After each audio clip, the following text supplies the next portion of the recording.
Hi, everyone. Today on the Writing Gym podcast, we're talking to the best-selling author, Stephen James.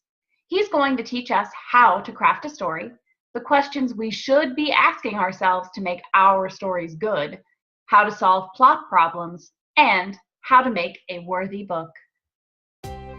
Welcome to the Writing Gym podcast. We're here to pump up your writing. And now your host, Andy Brixey, personal trainer at the Writing Gym. Hi, I'm Andy, personal trainer at the Writing Gym. Welcome to Jumping Rope with Stephen James. I'm excited to introduce you to this week's guest. But first, a word from our sponsor, Date with the Muse, where you can get help starting, finishing, and bringing to publication writing in all genres. Enter the contest to win a free hour-long coaching session with our resident writing coach. Stay tuned at the end of the episode on how to enter. And now I'd like to introduce our fabulous resident writing coach, the gal who helps you pump your writing into shape in the Writing Gym. Welcome back to the Writing Gym podcast, Annalisa Parent. It's so great to be here. Listen, everyone, I like to share a little story about Annalisa every week, and this one is fantastic. Even if she is one of the best writing coaches in the world, she has the humor of a 7-year-old. You heard it here first. You are currently looking and listening to the queen of knock-knock jokes. She has hundreds in her arsenal. It's true. Knock, knock. Who's there? Annie. Annie who? Anybody home? See? Yeah. Oh, God. Check it out, guys. And if you're listening to the podcast, we will also include a couple of her favorites in the show notes. And now to introduce you to the fabulous guest this week. Stephen James is the author of 13 novels and has received critical acclaim from Publishers Weekly, Library Journal, and many others. Since receiving his master's degree in storytelling in 1997, he has taught writing and the principles of great storytelling around the world. His latest book on the craft of writing is Troubleshooting Your Novel. Thank you so much for joining us today, Stephen. Thanks for having me. It's good to be here. So I was looking at your website, looking at your books, and doing all this reading about you, Stephen, and you have a master's degree in storytelling, which is something that I had never really heard of. Can you tell me where that came from and how you crafted that? Yeah, back in the day, back in the early 90s, I had heard about this master's degree program in storytelling, and I was working at a camp, and I thought that would be like the coolest degree ever to get. And so there was one college in the world that offered it, East Tennessee State University. And so I ended up picking up my family, my wife and my daughter, and we moved to the middle of Eastern Tennessee, and I started my master's program. That was in 96, I think, and then finished it in 97. And it's kind of targeted toward oral storytelling. So for performers or maybe ministers, teachers, librarians, and so on. But mine was sort of a hybrid between writing and telling stories. So it was very fascinating. I was about the 60th person in the world to get a master's degree in storytelling. Yeah, back in the day. So That's really awesome. See, that's your quirk of the week. yeah, no kidding. I know. So, and people are always think it's a joke. They're like, "Oh, wait, yeah, you have a degree in storytelling, right?" Like, yeah, actually, and it's fun because my undergraduate degree was in outdoor recreation. So I have one degree in how to play and one in how to talk. So I figure you got to, study the stuff that you're already interested in. And That sounds like a pretty good life to me. yeah. So tell me a little bit about what is unique to storytelling. You could tell us this for hours. I mean, as you know, and as I know, storytelling is maybe a little bit more complex than those skeptics say when they say, oh, really, a master's degree in storytelling? So what is this thing called storytelling, and what are the commonalities, that a preacher might use and a print author might use and an orator might use? Right. Common elements of story. Underlying every effective story is empathy. Is an empathetic understanding with the characters. We don't really get involved with the story until we really care about the characters, either care for them or care with them. Okay, so whether you're a minister or a novelist or a stand-up comedian, your goal is going to be to allow the listeners or the readers to really connect with the story on an emotional level. And that happens when we have, empathy. I was trying to think if there's another way to say it, really, when we have that personal, emotional connection to it. And then stories are driven forward through tension, and tension comes from unmet desire. Okay, so until we know what a character wants, we won't know what the story's about. And until we care about the character, we won't care about the story. So it's vital early on to allow readers or listeners to know, why should I care? Who's the story about? What does the character want? And what's stopping them from getting it? And so I used to tell people that the two-word definition of a story is a transformation unveiled. Because I feel like stories are transformations of a character or a situation or both. And the slow unveiling of them is really a story. And the more I think about it, the more I think maybe the story is really a pursuit. It's really a character pursuing something that's out of reach. And so no matter where you are telling it, you want to understand really the steps that the character's taking to try and resolve the situation and why we should care about them. And then stories that are effective always end in a way that's unexpected and yet inevitable, so that the end comes and you're like, oh, wow, I should have guessed that. But you didn't guess it because the story was causally related to what came before, and the writer or the storyteller led you along one path. You thought you were on that path, but really when your eyes were open, you were on a different path entirely. And so I like to teach people really the principles of desire. There was just a cat, I think, that walked across the screen. My dog. Was it your dog? Guest appearances in this. That is great. So anyway, if you see a turtle walk across the back here, you'll know he's lost because I don't own a turtle. So, but really looking at tension, desire, pursuit, emotional connection with the audience, and then an end that's unexpected, but so it's surprising, but it's also satisfying.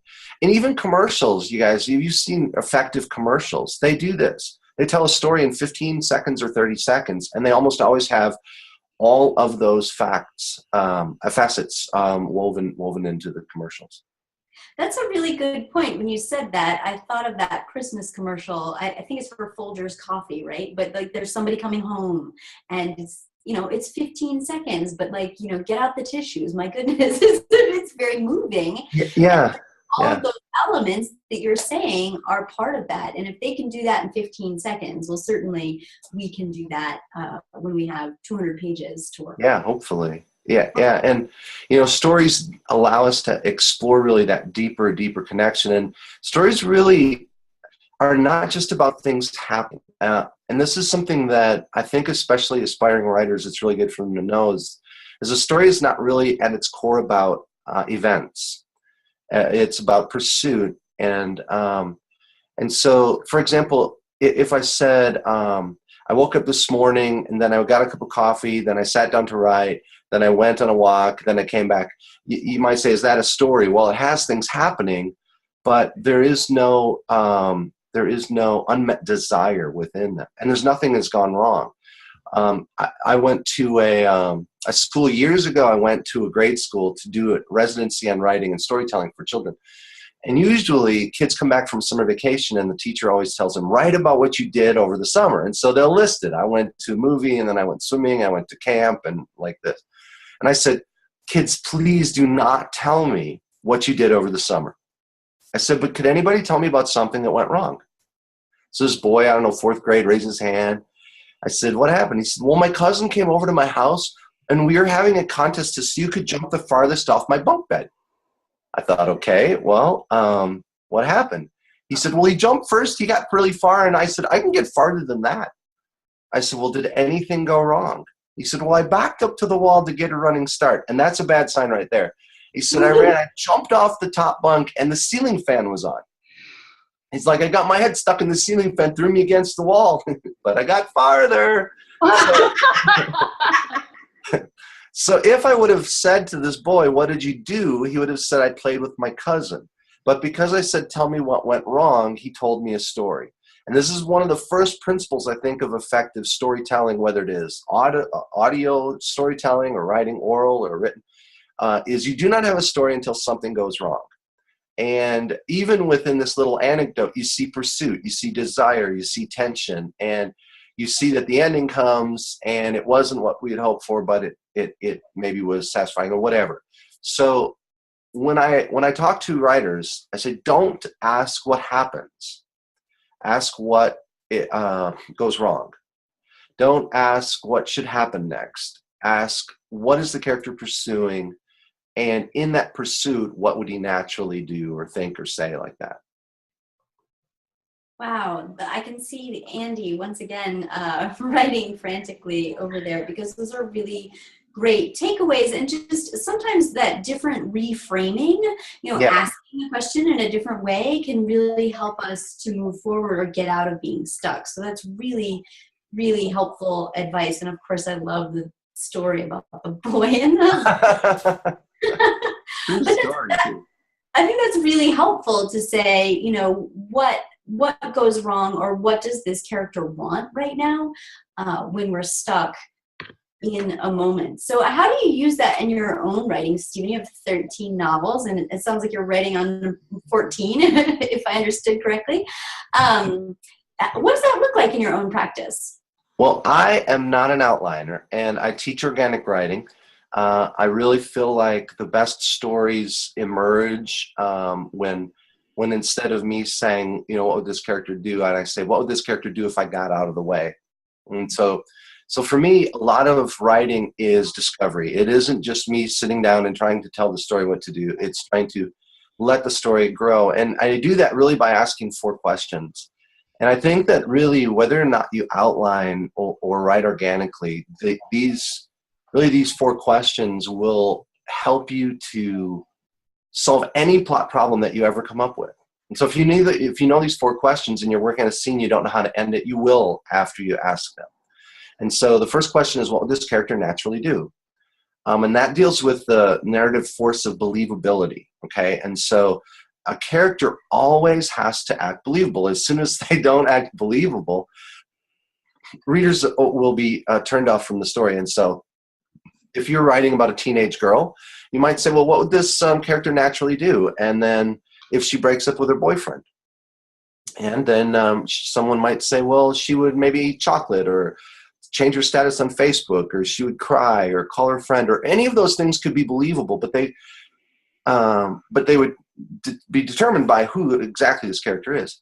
But that's the first question, is what would this character naturally do? And so if I'm writing a character who's a serial killer or a terrorist or a teenage girl or a mom or dad, whoever it is, I'm always asking myself that question. And people say, well, how can you write about these killers that you do, these serial killers? And it's just me stepping into their mind and then stepping out of the way. And so that's the first one, believability. And the second one deals with escalation of tension, and that is, how can I make things worse? Okay, so stories build to a climax. We typically will talk about that. People will talk about rising action, although I don't really feel like it's rising action that we want. It's really escalating tension, because there might be more and more things occurring action-wise, but if they're occurring without intention, if they're occurring without escalation, you won't have more interest, you'll just have eventual boredom. Now, in other words, think of like a movie where at the climax you have these two giant robots beating each other, and they smash into each other, and then they smash into bigger buildings and bigger, and so you have all this action, but after a while it's boring. Action is not necessarily what readers want. They want promises fulfilled and escalation. And so you ask, well, how can I make things worse? And so there was, I tell people, there was one of my books called The Rook, and I was like, what's the worst thing I can imagine happening? And I thought, well, maybe if I was chained to the bottom of a pool and it's filling with water and I know it's going to fill, and I was like, that would be terrifying. So I ran upstairs. I said to my wife, I'm going to take a woman. I'm going to chain her to the bottom of a pool. I'm going to slowly fill it with her. She goes, is this for your book? I was like, oh, yeah, it's for the book. And Oh, no. yeah. And so then the next book, I thought, well, what's worse than being chained to the bottom of a pool and it's filling with water? And I thought maybe being buried alive. That would be pretty bad. So then the next book, I'm like, well, what's worse than being buried alive? And so I thought maybe being buried alive strapped to a dead body. I mean, that would be, so I ran upstairs and said, what? I said to my wife, and she's like, I don't even want to hear about what happened. So, but the idea is that stories build and build. And once the tension is released, if you don't include more tension, you'll lose interest. And so you ask, what would this character naturally do? And always have them do it. Every single scene, every character must be believable. Secondly, how can I make things worse? Third, how can I end this with a twist? And that is what I mentioned earlier about unexpected and inevitable. And I'll give you an example of how this works in a second. And then the last question is, what promises have I made that I have not yet kept? So if you're working on a scene in the middle of your book, let's say, and you're like, I really don't know how the story's going to end. And you're like, I don't know what to write next. Well, you go through the questions and you ask, well, what would this character naturally do? How can I make things worse? How could I end the scene in a way that's unexpected, inevitable? And then what promises have I made that I haven't kept? And you might say, well, you know what? Like 50 pages ago, I made this promise that the character studied karate. Oh, well, if you've made a promise that you haven't kept, maybe you need to keep that promise. And you might be able to weave that promise into the story. And so I'm a big believer that context determines content, that as you write, instead of trying to lay things out beforehand, as you write and build the story, you allow the context to determine how the story goes and where it moves. I was teaching at one conference in North Carolina, and I said, let's just take this example of a teenage girl, and she breaks up with her boyfriend. Now, let's just write a scene. What would happen next? I said, naturally what happens? And one of the people said, she calls her girlfriend and to talk to her. I said, okay, let's just say that. I said, now the next 3 minutes, I want you to write what happens in the scene. Something that is believable, it's unexpected, inevitable, that escalates things. And so I said, go. And we had maybe 2 minutes. Maybe it was 2 minutes. Anyway, so afterwards I said, okay, anybody want to share what they came up with? This one woman raised her hand. She said, I came up with something. I said, well, what is it? She said, well, she calls her friend and she says to her friend, I just broke up with Billy. And her friend says, don't even joke. He's been dead for a year. Ooh. Now, you see the reaction. I saw your faces. Both of you went like that because in that moment you found all those elements, right? It wasn't something we expected, but it escalated things. It was interesting. And that doesn't come necessarily from outlining. It doesn't come from sitting down beforehand and trying to come up with something that you'll need 6 months from now. But instead, it's allowing the story to shape and grow as you work on it. One of the actually the book that I have coming out this summer, Every Deadly Kiss, it happens in Detroit. And in Detroit, there are over 80,000 abandoned homes. And so what's happened is killers from neighboring states and gangs from Chicago will come and dump bodies in these old homes because no one will ever find them because nobody's going in them or anything. And so it's become a problem in Detroit of bodies being dumped in these old homes. And I thought, that's crazy. I want to use that, idea for my book. And so I said, I need to have a scene where some kids go into a house and they find a body. So I was like, all right, I have to write that scene. So that was my outline. Kids go into a house, find a body. Well, as I'm writing it, I'm asking those questions, though. I'm like, okay, so these two kids start outside, Eric and his friend says, do you have the pills? And he says, yeah, I've got the pills. My mom never counts them. And he's like, are there enough for us and the girls? He's like, yeah, there's enough. Let's go. And so they go into this house, and I'm like, now what would be unexpected and escalate things. And all of a sudden I thought, well, what if he looks up on the wall and he sees these satanic symbols? He sees a pentagram, an upside down cross, and some goat's heads. And he says to his friend, I think we should go. We should get out of here. His buddy says, no, you're being a pussy. Come on, let's go. Let's find the girls. And so they call for Gwen and the girl and her girlfriend Mimi, and nobody answers. I thought, well, what's happened? I don't know. Let's find out. And so I'm typing. And so I thought, well, what would be believable? Well, they would maybe text their friends, right? So I had them text Mimi, and suddenly they look in the kitchen and there's a phone on the table that's ringing, and they go over and they're like, oh, this is Mimi's phone. The text was going off. So they're like, where are they? So they call again and they hear sounds from the basement. Someone's crying out for help. And I was like, who is it? Is it Gwen or Mimi? Are they in the basement? I'm like, I don't know. Let's find out. That's right. So you're right. And so they get to the top of the stairs, and I'm asking myself, what would be unexpected? What would escalate? I was like, something bad has happened. So they start down the steps.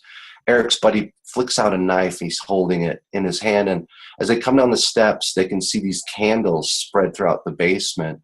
One of the girls is lying near the candles. She's laying on her back.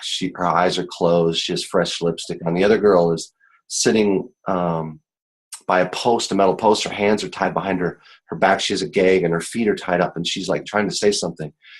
And so Eric says to his buddy, he's like, go wake up Gwen or whatever, see if she's okay. I'll go to the other girls. So he goes over there and he takes the rope. He pulls the gag out. She says, hurry, get us out of here before he comes back. And remember, as I'm writing this, I have no idea who the bad guy might be. I have no idea what has happened, but I'm exploring it, and it's interesting, and I'm asking these questions. What's believable, and so on. And so then he quickly gets the ropes and he cuts them off. He helps her to her feet, and so she goes, behind you, and he spins around, and his friend jumps out and lunges forward and goes, gotcha. And the girls start laughing. They're like, oh man, we completely got you. You totally thought something was going on. And I thought, no, that would be interesting, but it would be a gimmick and not a twist.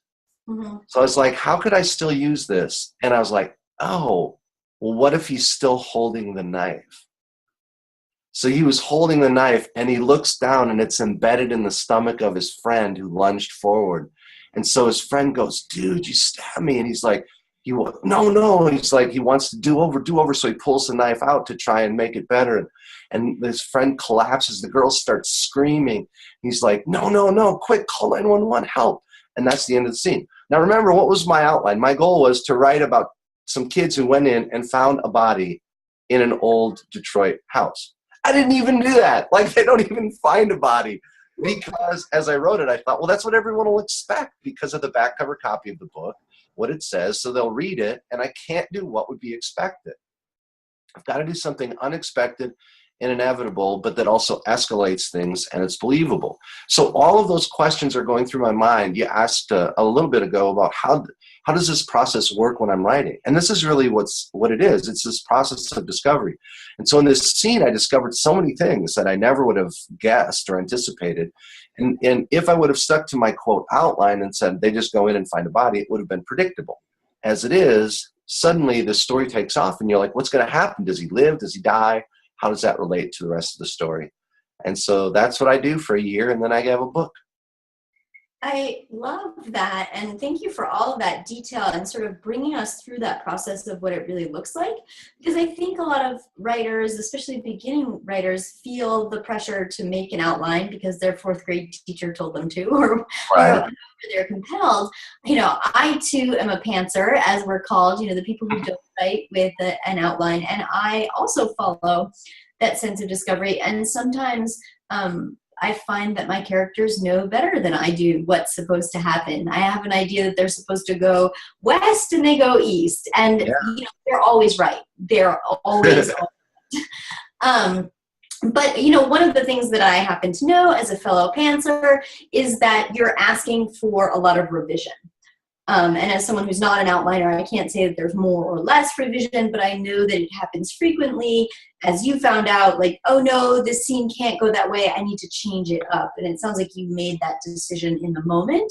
But I think that a lot of that happens, post-creative, when we're into that revision editing phase. Do you find that you end up with a lot of revision, or how have you come to maybe see ahead of time what needs to happen? How does the revision process work? Yeah, for me, if I try to outline something, I end up having to discard most of it anyway, because it just doesn't fit or it doesn't hold up to the story. So like there have been times where I thought, well, I've written, 90% of a book. Let me just outline like the last 5 chapters or something. And again, it doesn't work because the pace is off. And so as far as how many revisions I have to do, it's more on, it's not so much a growth out of organic writing or pantsing, whatever you want to call it, but it's more of just this understanding that context determines so much of the content. And what you said is true. A lot of people will point to that and say, well, don't you have to do more revisions? And partly, I don't really know, again, because I know I have to do more cutting if I outline, because I end up with so much stuff that's just not on track with the story. But I would say that I do a lot of revisions. The story is told that Hemingway every day would start reading his book from the very first word and wouldn't write the next scene until he came to the last word. And then he would work on the next scene. The next day, again, he would pick up the book from the beginning and read it.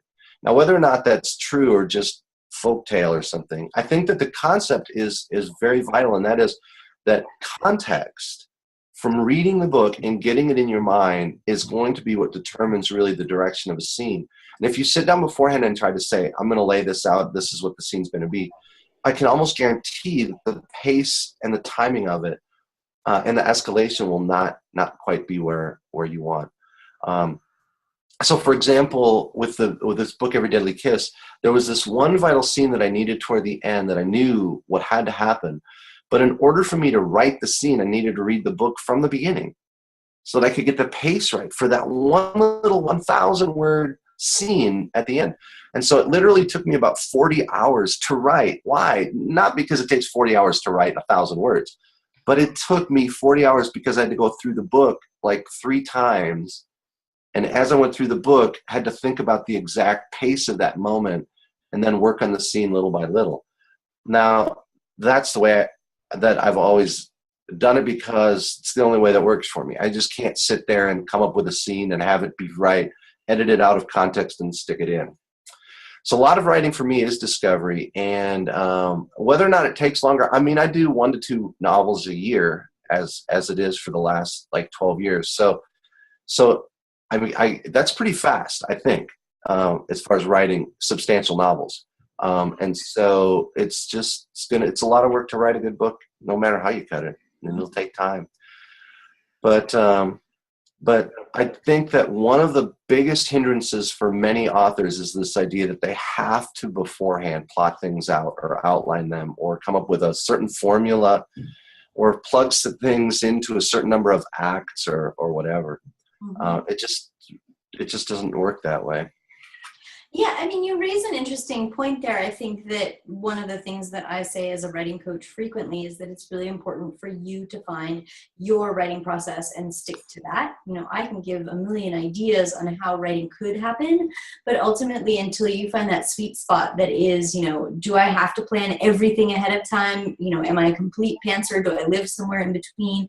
And a million other questions about the writing process. Do I have to write character sketches before I start, or do I just organically find out who my characters are too? I think that every writer needs to find that place, and you certainly have found a lot of success once you found that place. To be able to turn out 1 or 2 books a year, that's amazing. So I think, the takeaway here is find your sweet spot and then just go with it, regardless of what anybody else tells you the quote-unquote rules are. Yeah, there are so many rules that get in the way. One of the books that I wrote is called Story Trumps Structure, How to Write Unforgettable Fiction by Breaking the Rules. And so I am not really a big rule keeper. I'm much more what works to tell a great story. And a lot of the things that people are taught as if like a story should have 3 acts acts or whatever it might be. Well, that's ridiculous. Shakespeare wrote in 5 acts. I mean, Poe's, some of his short stories were 1 acts. I mean, we have 1 act plays and 2 act plays. And so stories can be any number of acts. But what happens is when you put these handcuffs on and you say it has to be this 3 acts or it has to have this or whatever, well, then you end up limiting your story. I would rather to tell a story that breaks rules, that's great. Nobody notices. They're just like, they're so into the story. And so my perspective has always been, instead of teaching people the rules that we want them to follow, teach them the principles of great storytelling, allow them then to, like what you said a few minutes ago, explore their own way of doing it, but understand that these principles of desire, escalation, causality, believability, all of these things shape together to form the story. Thank you, listeners, for listening to the Writing Gym podcast with best-selling author Stephen James. Thank you, Annalisa, for more of your great writing advice. Annalisa is the resident writing coach in the Writing Gym. She helps writers start, finish, and bring to publication writing in all genres, and, in my opinion, is the best at what she does. You know, you all could publish if you only knew how. Stephen has given us some great tips today, writers, but look, if you love the Writing Gym podcast, if you find these tips valuable, think of how much faster your writing will get pumped into publishing shape in the Writing Gym.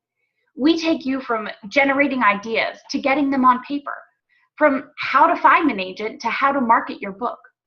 You'll also get to connect with other writers who will support you and give you quality feedback. We even have a personal trainer, me, to help keep you accountable to your writing goals. And guess what, guys? Enrollment for the Writing Gym has officially opened. That's right. You can sign up for full access to modules on creativity, fiction, nonfiction, publishing, and marketing. You don't want to miss this sign up. So head on over to writing-gym.com to enroll now. If you're serious about pumping your writing into publishing shape, apply now. Go to writing-gym.com. Don't forget the dash. Thank you so much for joining us to pump up your writing here on the Writing Gym podcast. Be sure to download this week's freebie, 6 Key Questions to Ensure You Write a Page Turner. It will walk you through the questions you need to write a publishable story. You can find it at www.writing-gym.com/page-turner. This amazing handout is 100% free and yours for the taking. And speaking of freebies, don't forget to enter our contest at www.writing-gym.com/contest to win a free writing coaching session. The secret code this week is Stephen King. Happy writing. This has been the Writing Gym podcast with Andy Brixey and Annalisa Parent.